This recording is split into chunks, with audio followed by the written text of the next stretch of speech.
যারা ধর্ম বোঝে না তারাই শুধু প্রশ্ন করে তারাবি কয় রাকাত, জামাত করে পড়বো না একাকি পড়বো, খতম পড়বো নাকি সূরা তারাবি পড়বো, প্রথম রাত্রে পড়বো না শেষ রাত্রে পড়বো, এগুলো যতগুলো প্রশ্ন করা হয় এগুলো প্রত্যেকটা হচ্ছে ইসলাম থেকে অজ্ঞ ব্যক্তিদের প্রশ্ন, এটা একটা জ্ঞানী ব্যক্তিদের প্রশ্ন নয়। অথচ আপনার জন্য ছাড় দেওয়া হয়েছে। রাসূলুল্লাহ সাল্লাল্লাহু আলাইহি ওয়াসাল্লাম বলছেন, মান কামা রামাদানান ঈমানান ওয়া ইহতিসাবান গুফিরা লাহু মা তাকাদ্দামা মিন যামবি, যেই ব্যক্তি রমজান মাসের কিয়াম করবে তার অতীতের সমস্ত গুনাহ মাফ করে দেওয়া হবে, যদি সে আল্লাহর কাছে নেকির আশায় পড়ে থাকে।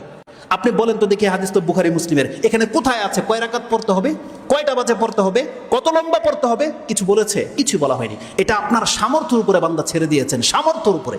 যার যতটা সামর্থ্য আছে, যত সুন্দর করে আপনি পড়তে পারেন পড়ে দেখান। মুহাম্মদুর রাসূলুল্লাহ সাল্লাল্লাহু আলাইহি ওয়াসাল্লাম তো পড়ে দেখিয়েছে 8 রাকাতে সারা রাত পার। তাহলে আপনিও মাঝে মাঝে করে দেখান। এটা 8 রাকাতেই কেন বাধ্যতা করে দিয়েছেন? যেই ব্যক্তি চেয়ারে বসে নামাজ পড়ে সেও আপনার কারণে বাধ্য 8 রাকাতই সে পড়ে।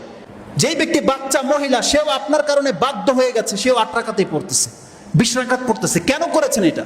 মাঝে মাঝে লম্বা করে দেন 2 রাকাত, ঘন্টা পার করে দেন। মাঝে মাঝে 4 রাকাত দিয়ে 2 ঘন্টা পার করে দেন।